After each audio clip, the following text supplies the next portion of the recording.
So welcome everyone. We are so glad that you are with us for this lunchtime hour to talk about a really fantastic film, Blue Vinyl. As you are joining, if you haven't already, let us know in the chat where you're zooming in from.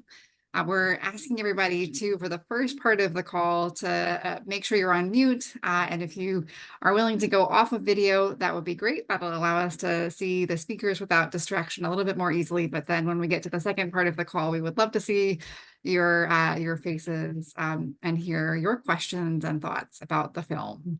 I'm gonna begin by introducing myself and our speakers.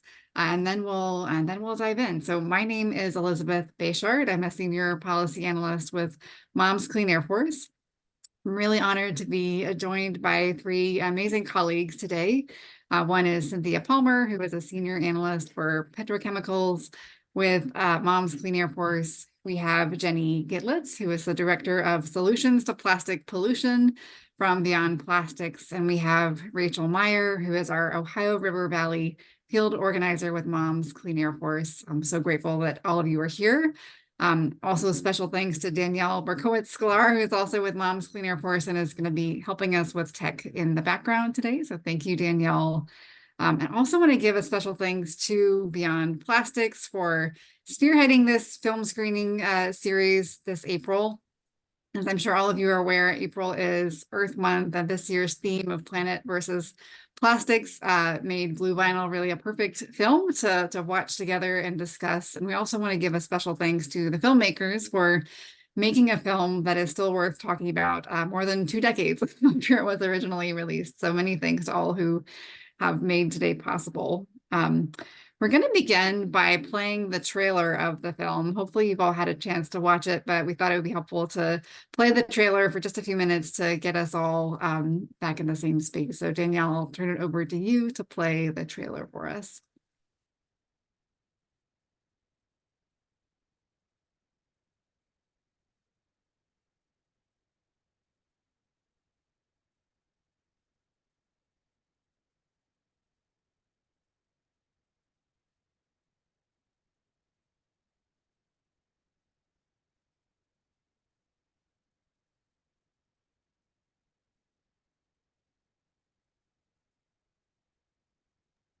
Yeah, I'm not hearing any sound. I don't know if others are either.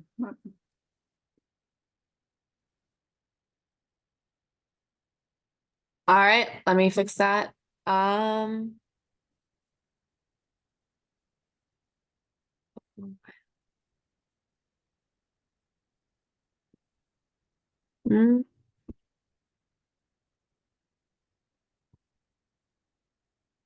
Um, Let me see real quickly.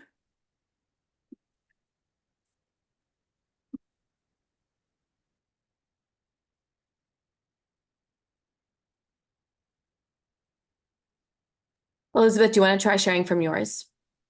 Yeah, let me try. We did test this yesterday, I promise.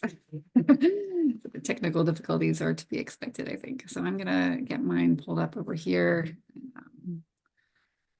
Let's see.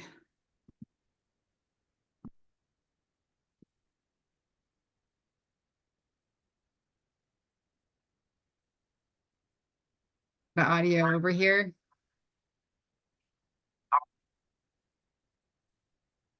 I'm not hearing audio here. Let's see.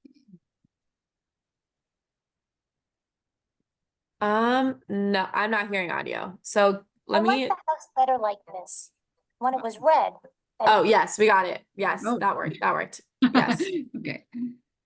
Let's see. Made of wood. Yes. What I would like you to do is to go around the house with your video camera. Yeah. And take pictures of the verkrach in the house. The red wood.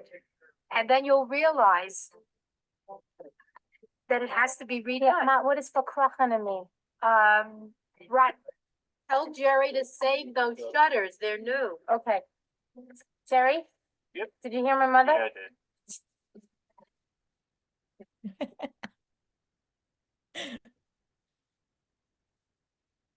Oh, my parents put vinyl siding on our house, and I came to the vinyl capital of America to Find out all about it.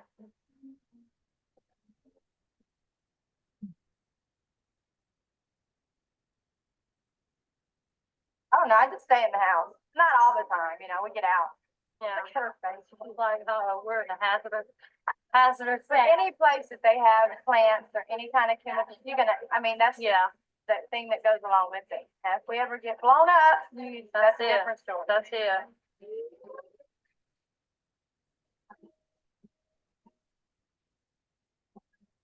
You know what, your father doesn't have to worry about his vinyl siding. My father's not worried about his vinyl siding. I'm worried about his Don't vinyl even worry siding. about his vinyl siding. You'll lose a lot of sleep for nothing.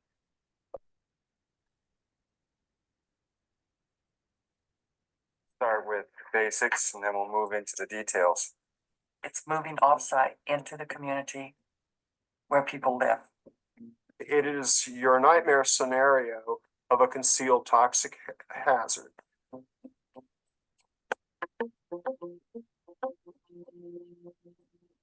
I would have liked to have had the people responsible in my house and watch him die one piece at a time. Because I remember all of it.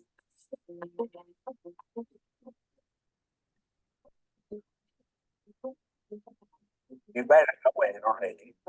Said vinyl chloride, at least as I those are producing different type of tumor. E qui che la lavoraggio per il parco e vivi che ne molto pochi. E qui che le vivi che tutti la cicatrice che There is no zero risk level. The only zero risk level is zero exposure. Okay, and you're never going to get down to zero exposure if you're going to be making vinyl chloride.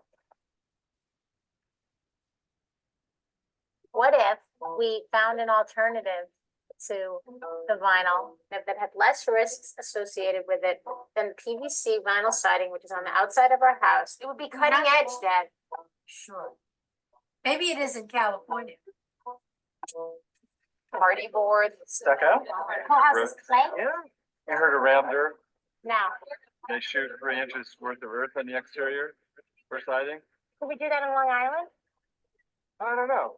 I would come out to New York and help your parents find an alternative and come up with a reasonable solution to making their home safe and for the neighbors and for everything around it.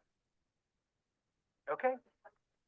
My sorrow is that I spent the money for the vinyl. Had I known this beforehand, I wouldn't have bought it. Consumers have the power to transform a market to make a hazardous product obsolete. So who knows?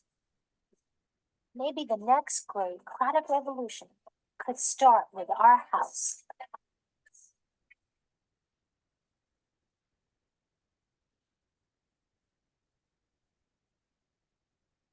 We'll pause it there. Welcome to those who have just joined us. I'm going to start with questions for our panelists. The first one I'll turn over to you, Jenny. You are the Director of Solutions to Plastic Pollution for Beyond Plastics. And, you know, one of the things that struck me most about the film, which I believe was released in 2002, was that more than 20 years after it was released, vinyl chloride has still not been banned. But we have seen progress on this front with EPA, the Environmental Protection Agency, over the last few months. And I'm wondering if you can tell us a little bit more about what EPA has done recently with vinyl chloride and what we are hoping they will do in the coming years. Yeah, thanks, Elizabeth. For people who haven't had a chance to watch the entire film yet, let me just say a couple things about what's gone on in the last few decades. The dangers of vinyl chloride have been known at least since 1959. So we're talking about 60 years ago, and almost 65. And by 1969, the chemical industry knew that beauty salon workers who were using hairspray containing vinyl chloride as a propellant were at greater risk of disease. And in 1972, the Italian scientist, the guy with the big eyebrows that you just saw in the trailer, Cesare Maltoni, he tested rats with vinyl chloride, and he discovered that they developed angiosarcoma, which is a very rare cancer of the liver. And he only exposed them to doses that were half the doses that vinyl chloride factory workers were regularly exposed to. And other scientists made similar findings, but all the while, industry scientists on both sides of the Atlantic, both in North America and in Europe, they conspired to hide this information from the public and from government regulators. And it wasn't until 1973 that 4 American workers who'd been exposed to vinyl chloride at a plant in Kentucky, they died of angiosarcoma and non-alcoholic cirrhosis of the liver. And so by that point, it was like they couldn't really ignore the hazards of vinyl chloride any longer. And the Occupational Health and Safety Administration, or OSHA, implemented a maximum exposure level of 1 part per million, which was the lowest level detectable at that time. Although it was not a truly protective level, because as the scientist that you just saw in the trailer said, any vinyl chloride exposure is a health hazard. Even 1 molecule can give you cancer. It's extremely toxic. So all these decades, really nothing's been done. And TSCA, the Toxic Substances Control Act, was passed in 1976, partly as a result of all the attention being paid to vinyl chloride, but in a weird twist, vinyl chloride was grandfathered in without a further safety review.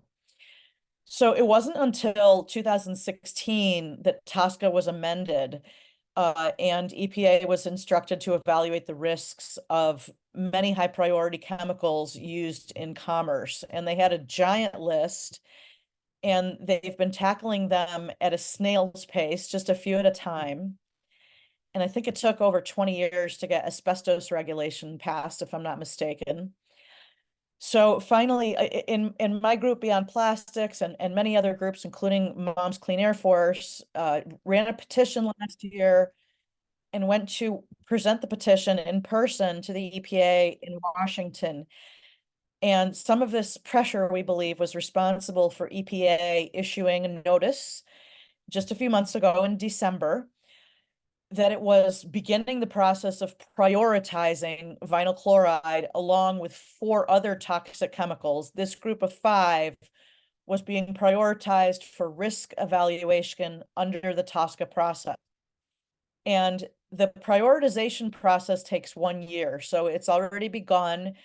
And in December of 24 of this year, EPA will make the decision, and in all likelihood, they will designate vinyl chloride as a high priority substance because they already have a ton of information. Thousands of comments were submitted on March 18th, including a big report that Beyond Plastics and Earth Justice commissioned from the materials research. So after this high priority designation is done in December, that will kick off a 5 to 7 year process of a comprehensive risk evaluation, where they'll go out and they'll research all the available literature. Scientists and organizations will submit more comments.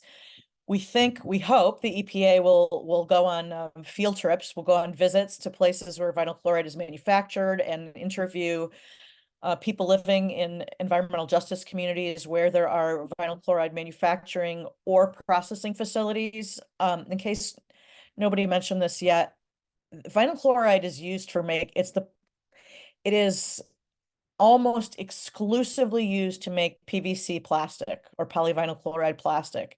So we're talking about shower curtains and rubber boots and vinyl siding, vinyl flooring, patio furniture, toys, electrical cable, drinking water pipes, irrigation pipes, drainage, so many different uses and so many different routes of exposure. So the EPA is charged with doing a comprehensive risk evaluation. And what they have to do is they have to consider the risks presented by vinyl chloride from cradle to grave.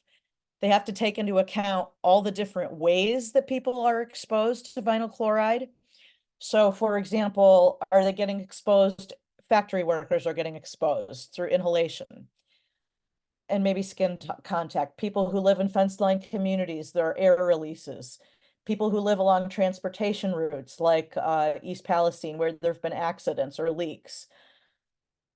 People who are drinking water that came from groundwater that might be contaminated from vinyl chloride that was dumped improperly in a hazardous waste landfill, or a municipal landfill, believe it or not. Then they also have to look at subpopulations that are at greater risk from exposure, greater risk than the general population. So these might be people who have various genetic conditions that make them more susceptible to harm. They might be elderly, they might be children, pregnant women, and people who have prolonged or repeated exposures. So the if the EPA finds that these exposures present what's called an unreasonable risk, then they are required to regulate the chemical. So they'll have to do a rulemaking. And it could be anything from putting stricter restrictions on the manufacturing to phasing it out and banning it entirely, which is what we are hoping to do. So TSCA is requiring the EPA to solicit information from the public. As I said, we just submitted a big report and comment letter along with many others, including Moms Clean Air Force. And I think that sums up for the moment what EPA is doing. Thank you so much, Jenny, and thank you for all of your work on this, and for those at Moms Clean Air Force who have really been, working on pushing EPA to recognize the full scope of harm to workers and communities and families that vinyl chloride poses. And the film really underlines the harm to communities. And I'm going to turn this next question over to Rachel Meyer with Moms Clean Air Force. We know that vinyl chloride poses a risk to communities during transport, which is mainly via rail and pipelines in the United States. And I'll just read a statistic that really caught my attention. And it's that at any moment, roughly 36 million pounds of vinyl chloride travels on more than 200 rail cars across nearly 2,000 miles of US railways. More than 3 million people live within 1 mile of a rail route currently used to move vinyl chloride from Texas to New Jersey, and with accidents involving vinyl chloride occurring once every 5 days, these communities are at risk. And I'm going to share a slide just briefly before turning a question over to Rachel that sort of visually depicts this rail route. And you can see, I'll make it a little bigger so you can really see it. All of the major cities along this rail route where vinyl chloride is transported. And I wonder if any of you live anywhere near these cities. And if you do, we'd love to hear that in the chat. And you'll receive a copy of this map in the follow-up resources for the film.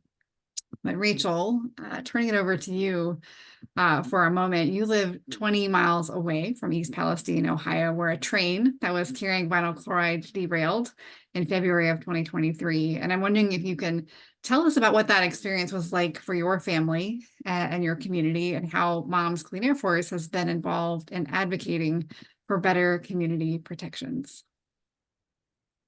Sure. Well, for me personally, on the day of the controlled burn that happened with some of the trails that were, or excuse me, some of the rail cars that were carrying the vinyl chloride, they announced it. And even though we're 20 miles away, I thought this is very concerning. And then they had the kids from a school district on the other side of East Palestine in Pennsylvania evacuate. And I checked the wind direction and I could see it could be, the smoke could be coming our direction. So we, like many people, evacuated, and that was the beginning of all the anxieties that have gone along with all of this. Not so much for me necessarily, but for those people who were more directly affected, because we were very fortunate. The wind direction did change. And when we came back to the house, I checked on the chickens, they were fine. I thought, okay, that's a good sign.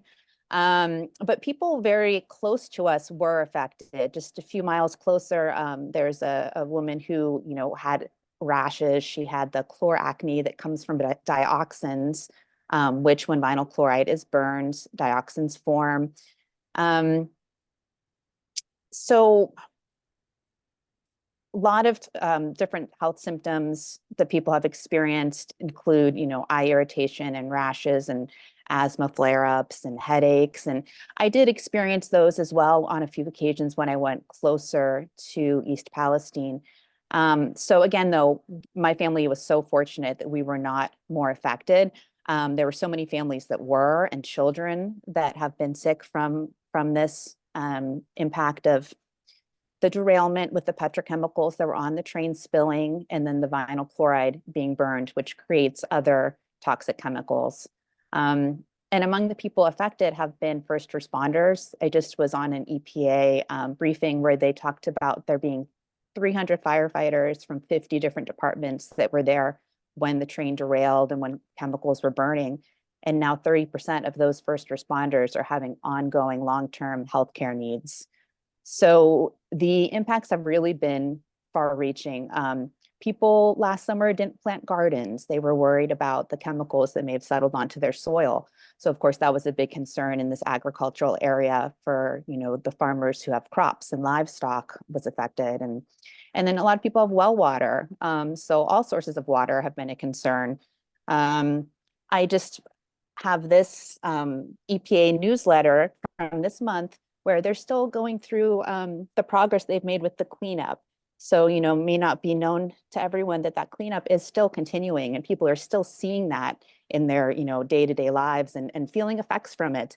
When I was in town last week, or East Palestine last week, it had been raining. And so that's been churning, and they talk about that in the newsletter. It's been churning up some chemicals in the creeks. And sure enough, I could feel, my lungs tightening and burning, because I do tend to be sensitive to that with asthma. So the anxiety continues, the impacts continue. And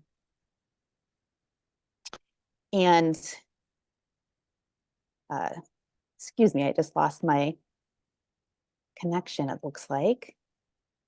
We can still hear you, Rachel. I don't know if Rachel can still hear us.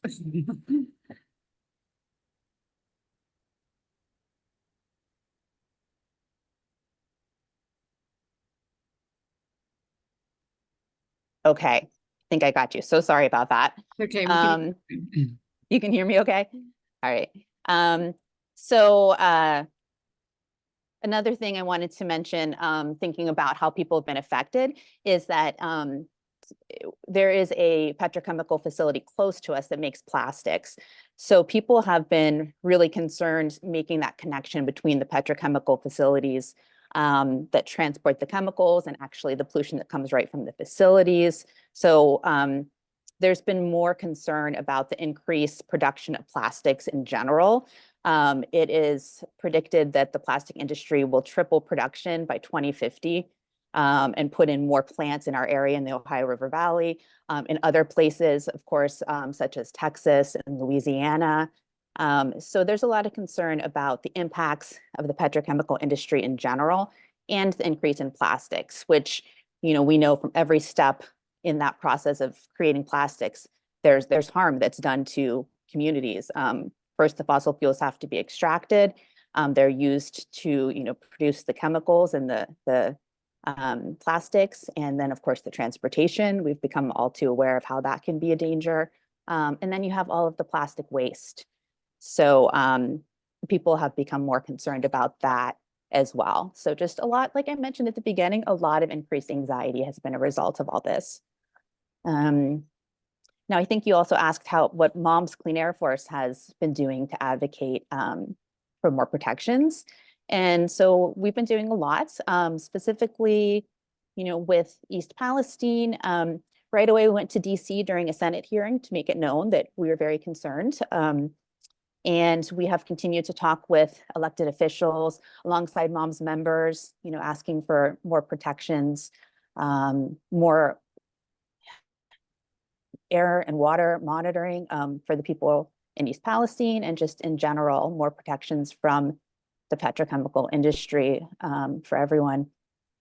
Another thing is that we have spoken to the news media a lot because it's really important to get people's stories out there so that, you know, real people's experiences are heard. If you've seen the movie, there's one scene I really, really appreciate where there's an older man at the industry meeting where they're assuring everybody that there's procedures in place to keep them safe. And he's talking with an industry person saying, you know, talking about the trees, how he's noticed that they're brown around the vinyl chloride plant. And the industry person is offering him a tour to see all of their safeguards. And he tells him he doesn't need their tour because he has had his own experience over 35 years living in the area. And those experiences, you know, really obviously should be valued. And so MOMS has done a lot of work to take advantage of opportunities to speak to the media and get people's real stories out there. And of course, the work to ban vinyl chloride. So we have spoken with the EPA. We gave testimony to the EPA. And as you heard Jenny talk about earlier, you know, the first step is to get the vinyl chloride on the list of substances, high priority substances. So we talked with the EPA about that and had a meeting with the Office of Management and Budget, further expressing our, you know, concerns and the necessity of this happening to ultimately ban vinyl chloride.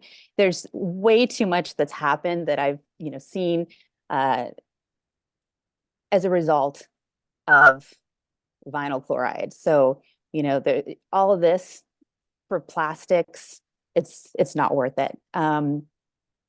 So yeah. Yeah, thank you so much, Rachel, for just sharing your own experience, both as a community member and an advocate. You know, I'm really struck by, you know, what you were describing at the beginning of your comments about feeling the relief when the wind shifted. I mean, just that is a really vulnerable place to be, right? At the mercy of the wind, quite literally. We're going to play a brief clip of the film before we turn a question over to Cynthia Palmer. And I think this may touch on that moment that Rachel just mentioned, actually. So go for it.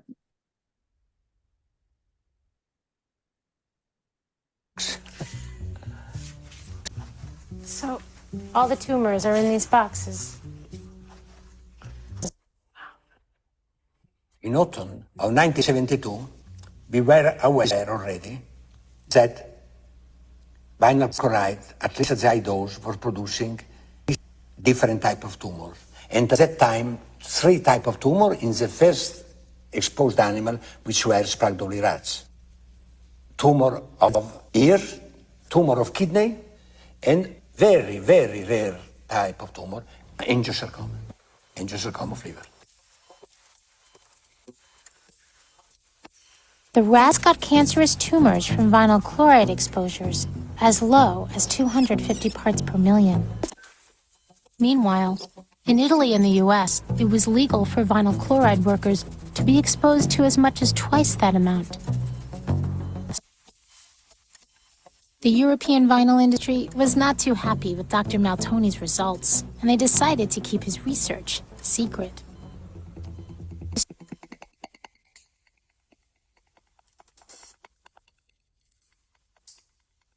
In 1972, the European vinyl industry agreed to share Maltoni's results with their US counterparts on the condition that the Americans first sign a formal secrecy agreement, swearing not to reveal the dangers of vinyl chloride exposure to anyone.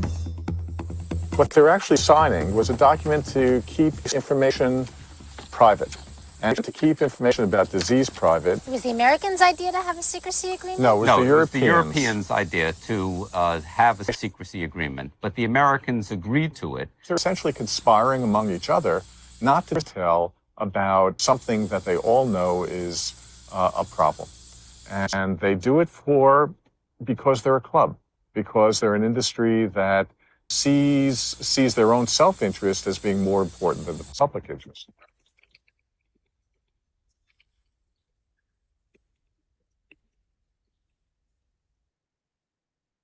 hundreds and hundreds of pounds of vinyl chloride would be released just in the normal course of loading operations, with no precautions taken whatsoever, no signs. It is your nightmare scenario of a concealed toxic hazard.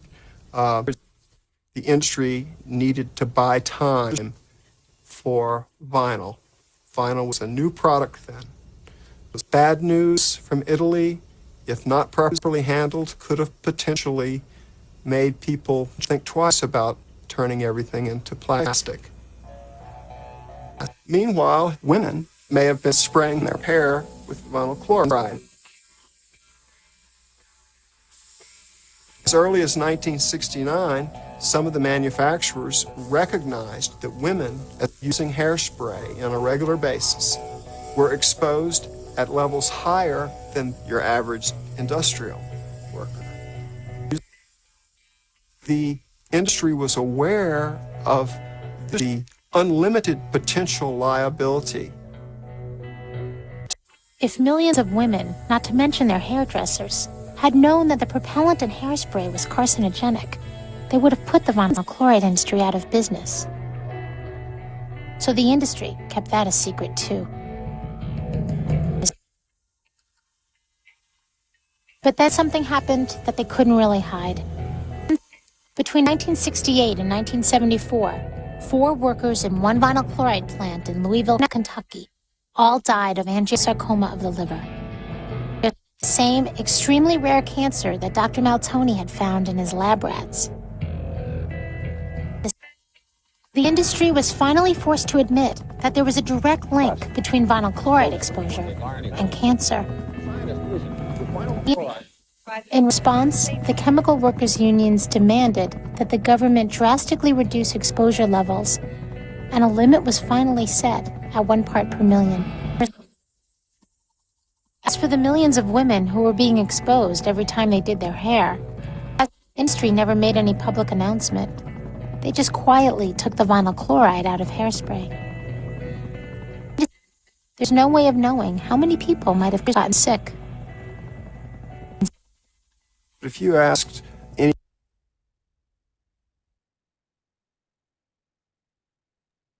Thank you so much for playing that. The hairspray image gets me every single time. And now I'm going to turn over a question to Cynthia Palmer, who is our resident petrochemicals expert at Mom's Clean Air Force. Cynthia, what stood out to you about the film?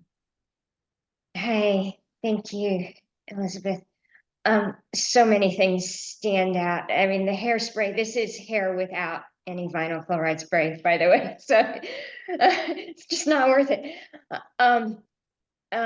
The conspiracy, the secretism that they're just talking about continues today.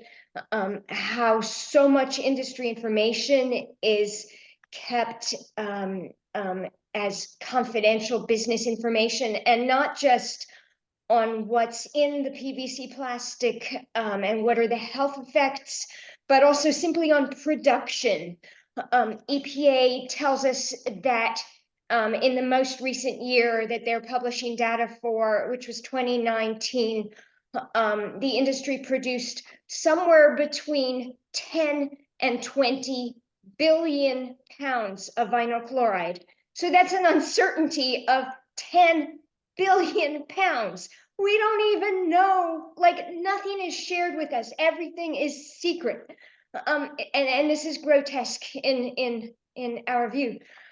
But specifically things that sort of some random things that stood out in the film. One was the Vinyl Institute's relationship with Habitat for Humanity. I thought that was quite fascinating, how the Vinyl Institute presents itself almost as this humanitarian entity. I mean, we are all for housing for unhoused people. That's like so important. And the Vinyl Institute is able to use like the PR value and really pull at our heartstrings. Like, wow, these people need homes and they're so decent of them to donate and this industry is making billions of dollars, and this is like just one more public relations stunt for them.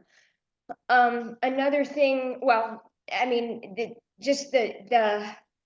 how the film emphasized the harm at every stage of the value chain of vinyl chloride. I mean, from the facilities, I mean, which is absolutely the worst, where they make the vinyl chloride and workers are exposed, and the communities are exposed to the toxic air pollution, and put at risk of disasters at every step of the way. And then there's also, nobody talks about it, but there's the terrorism hazard that these trains and these facilities are presenting, because vinyl is toxic, flammable, and explosive, and it's listed in if you look in like US government reports, you see it's highlighted as a pulmonary terrorism hazard. And then to know that 56 to 67% of PVC plastic is actually chlorine. Well, chlorine happens to be like way up there on the scale of like the most toxic, flammable, explosive chemicals there are. So bring the two together, the vinyl chloride and the chlorine, and then combined with the phthalates, the heavy metals, all the other toxic chemicals. I mean, this is just a witch's brew of like some of the most dangerous chemicals that are known to humankind. So I thought that was just, little bits of that supply chain were emphasized in the film, and it was just fascinating. Another thing that was really interesting was the solution. Like, there is no solution to get rid of PVC plastic. And you see sort of at the end, I mean, the filmmaker was struggling with it too, and she ended up, making everyone necklaces. I don't want to wear such a necklace, and there needs to be, I mean, if we're going to produce like billions of pounds of this stuff, like, we need a better solution than all wearing a chunk of it around our necks. And as much as the industry tries to greenwash it and tell us they have like these great new techno solutions, there is no good way to dispose of it. I mean, they're all bad ways to dispose of it. It's just so dangerous. Another thing that stood out was the lack of sort of easy alternatives, how the vinyl chloride industry has sort of taken over, monopolized the market for so many things, including in this case home building, and you see the filmmakers struggling with with this question, like, what do we use? And then using the reclaimed wood. Well, we can't all afford sort of that super expensive solution. There are other options, and like, I was just looking at a site called Earth 9/11 that sort of goes through some of the alternatives, and there are, we should probably write up a paper on that. I haven't yet. But they definitely, right at this moment, they have a monopoly on the market for like home siding. But back in the day when I grew up, for example, not to date myself, but we didn't make homes out of vinyl chloride. So there are alternatives, and we have to sort of take that very, very seriously.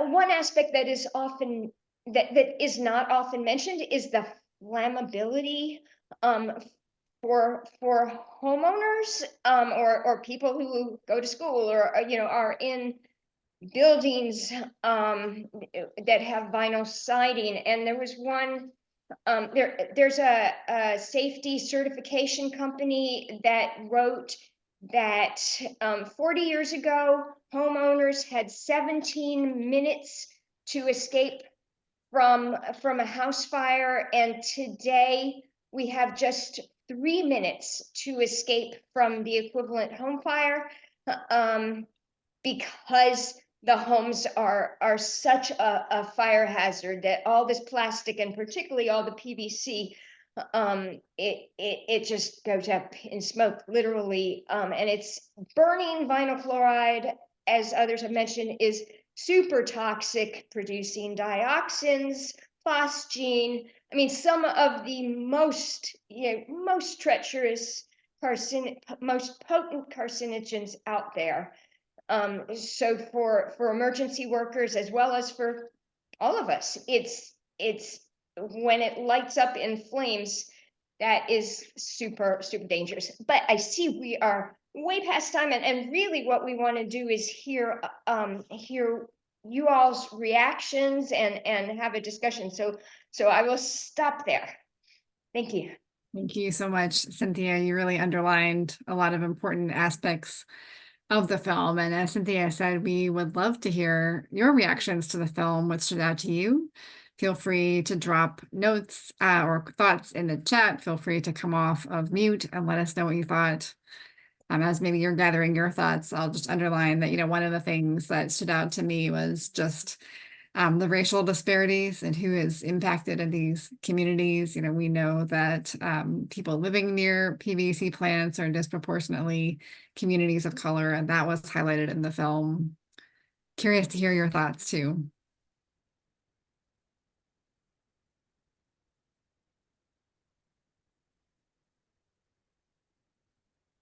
Shayna, I think I see your hand. Go for it.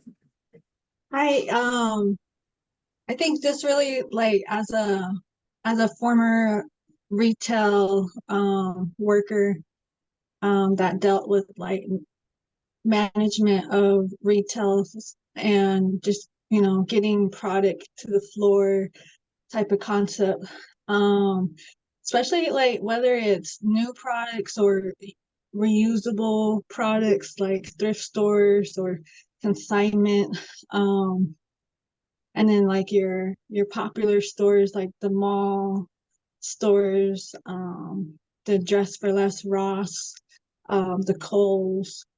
I just remember like being a like learning things from management, that from the older generation, that the workers that worked in retail had they had no knowledge of like the things that go on through the life of working at a retail or consignment or thrift store.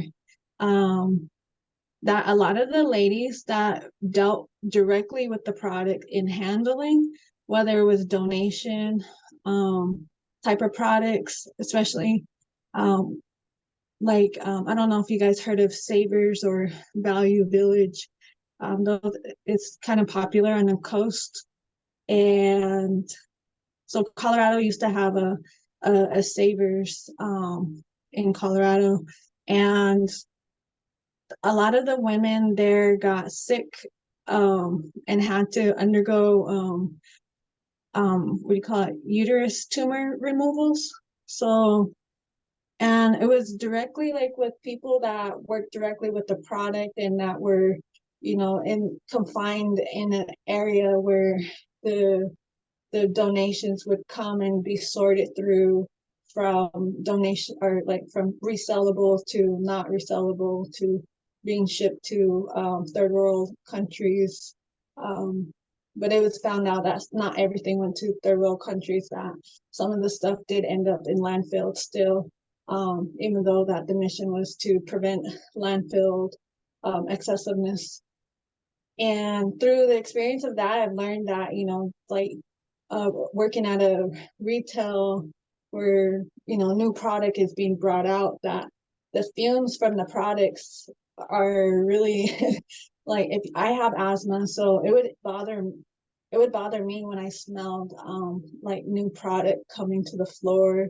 And one of those product lines like Levi's, they they've been known to use like coal energy, as well as, their products, were not like very, like they were, they weren't natural smelling, but they seem very industrial, like smell to the products that came from the Levi's, product that would ship in.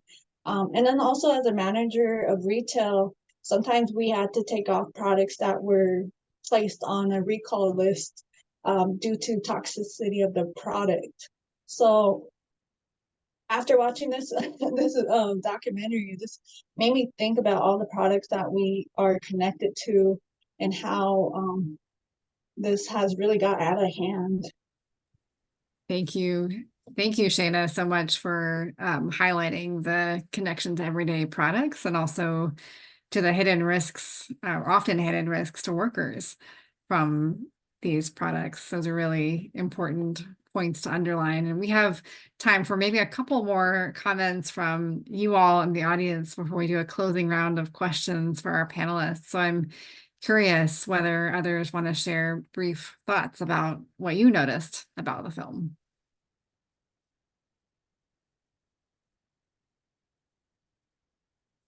Comment in the chat from Sarah. Sarah, I see your hand up. Love to hear from you. Hey, I just wanted to thank y'all for all that you do because it's a lot to tackle and y'all are like David and Goliath and you're just like not giving up and grabbing more and more stones. And so I know that it seems small, but I'm trying to do what I can do, but it's grabbing y'all's resources and posting them publicly. So like if y'all haven't already been, I put in the chat, it's on like the resource webpage for the previewing. There's a link to go urge EPA to act quickly to ban vinyl chloride.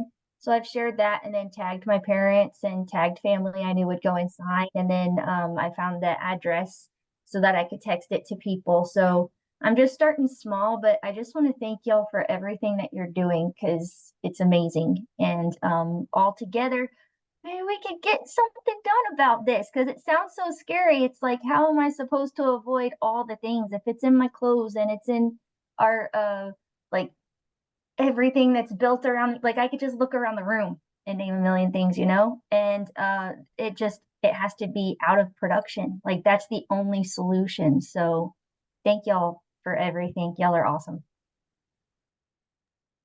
Thank you, Sarah, for being here and being part of this movement. I think we're the David and Goliath metaphor, but I love the metaphor of gathering stones together. And thank you for amplifying those resources. We will also be sending Danielle, if you could drop the petitions that you already have in the chat. We have petitions both from Moms Clean the Air Force and Beyond Plastics that are very relevant to today's conversation. Thanks, Danielle. I really hear you, Sarah, on the overwhelm, right? And I wonder, with just a few minutes left, if mothers want to drop in the chat, do you see vinyl chloride or PVC plastic from where you're sitting? Like it is, does anybody have that in their living environment? Or any final thoughts about the film before we do a final round of questions for our panelists?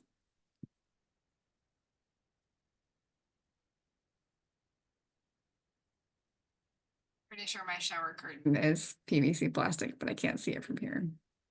See TV, laptop, lotion bottle, yes.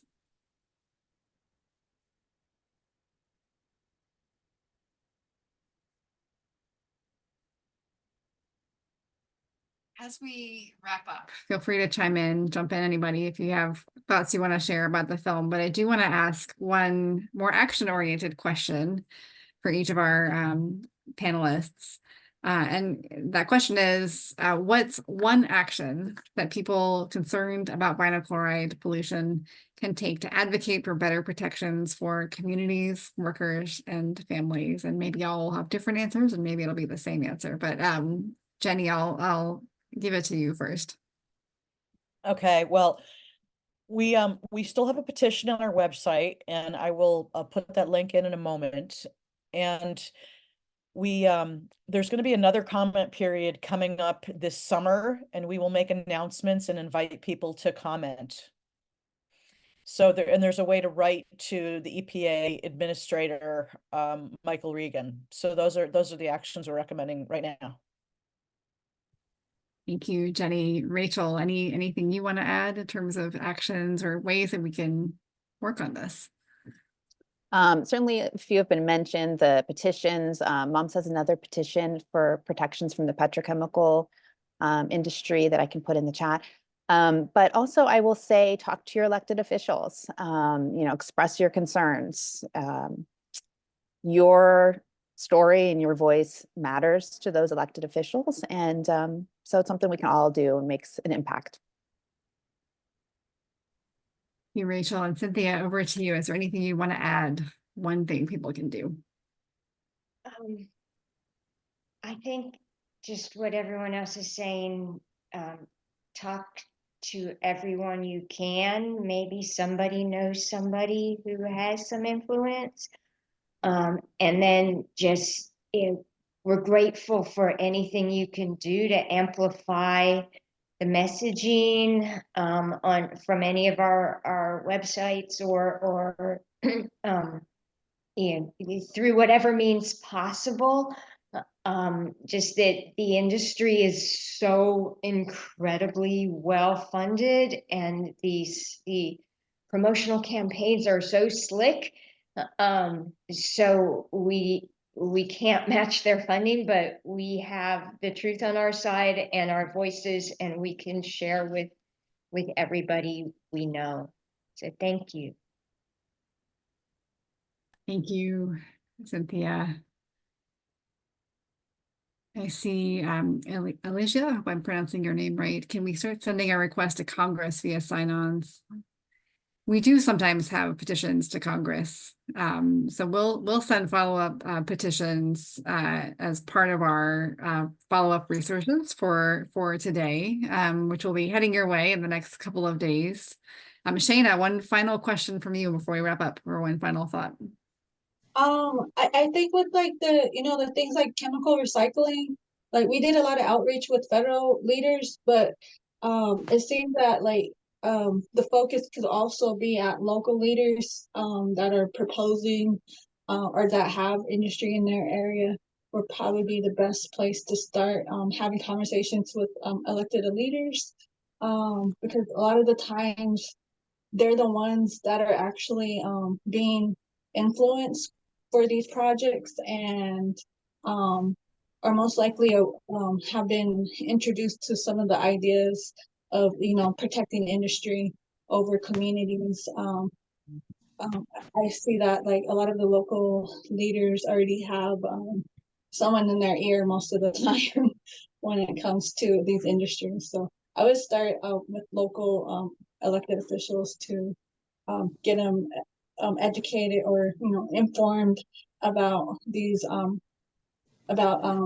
the fact sheet resources that Moms Clean Air Force has are a great engagement tool. Thank you so much, Shayna. And Johnny, I see your hand up. We have about 1 minute or so left before we'll wrap up. Any final comments? I was just going to say, if anyone didn't get the video because it didn't come through a text message, it is on YouTube in 2 different locations. It's also on Tubi, Tubi, if you want to watch the movie. Yes, thank you. We'll make sure that a link to the Tubi version gets sent out in the follow-up resources. Thanks for flagging that. There's a seminar from about 3 weeks ago. There's a seminar that's on YouTube. It's about 2.5 hours long. You can watch that too if you want. Okay, great. If you didn't put that in the chat, maybe you did. We'll look for it. We'll try to find that and send that out as well. We want to thank all of you so much for taking the time to watch this film, to be with us during your lunch hour today, to discuss this. Many thanks to all of our panelists, Jenny, Rachel, Cynthia. Thank you so much for your time. We will again be sending out follow-up resources that include just more information about vinyl chloride, links to petitions that you can sign and amplify to help spread awareness about this. And we hope that you will share the film with people in your family, in your community. And again, thank you so much for being here today. I'm about to post the seminar link if you want it. Great. We'll catch that, Johnny. Thank you. Yeah, I'm on my phone. That's why it's taking a bit longer. Thank you all for being there today, for doing that. The things I posted all have happened within the past 20 years, except for that last one. They're all still there. They've been poisoning the ground for 90 years. There's the YouTube link. It was from the 14th of April. We'll capture that. We really appreciate that. Thanks. You're welcome. Thanks, y'all. We hope you have a great rest of your afternoon. Take good care. Bye-bye. Thank you.